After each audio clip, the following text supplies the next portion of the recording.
Okay, there are so many hacks out there helping to get us to lose weight or have better skin or live longer. Today, we're separating fact from fads for some of the most shared and viewed health and diet trends online. Let's turn to our medical contributor, Dr. Dave Montgomery. Dr. Dave, I was on social media and I saw all these things, and I tend to save things because I think the tips are helpful. But there's a study out of Spain that found that olive oil improves memory function and helps us all live longer and better longer. So is the secret to a better quality of life olive oil? True or false?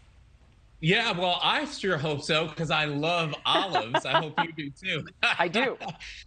But listen, it is the nectar of the gods for many of us. So olives have been the big winner in research for a really long time. Those things that you mentioned, but across the board in cancer and cardiology, in various forms of disease, it actually has been shown to help, right? So, there's a lot of evidence that it kind of keeps plaque from forming. It stops,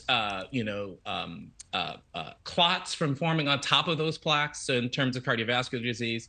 But it also actually helps with inflammation. So there's one study that compared it to ibuprofen. Olive oil is one of the nectar of the gods. Okay, I heard you the first time. All right, we got to drink more olive oil.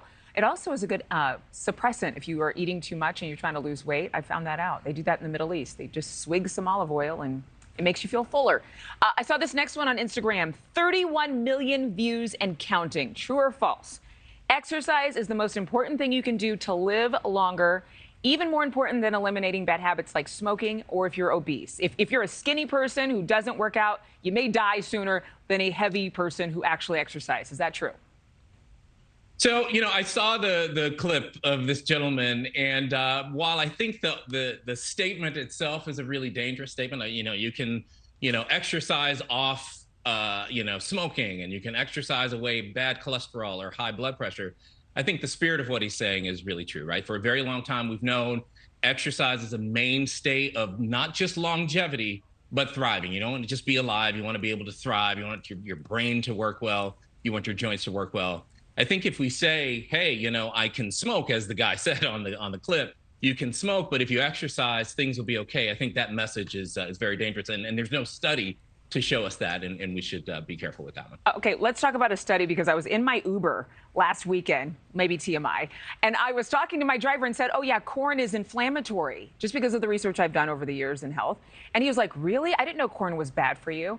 So I found out, I did a little research, went online. Doctors say 90% of Americans have sensitivity to at least one of the inflammatory foods on this list, corn being one of them. Then there's gluten, dairy, peanuts, soy, artificial sweeteners, and sugars.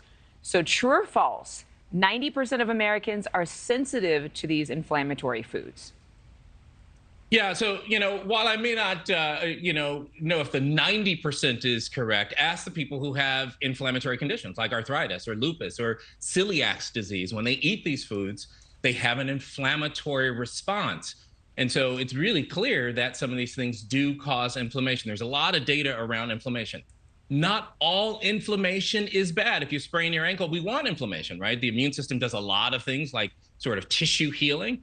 But inflammation can also double cross you. It can be a double agent in the fact that, if you've got too much inflammation chronically, you damage organs and you cause other conditions. And so, you've got to know yourself, right? Know thyself is the tenet, right? And if you know that eating corn for you is okay, but that eating gluten makes you very ill, then you should stay away from those things. But everybody's different. What is inflammation? For those at home who are like, okay, you talk about it, you hear about it all the time. Does that mean I swell up, I get puffy, I break out in hives? Like, what is inflammation?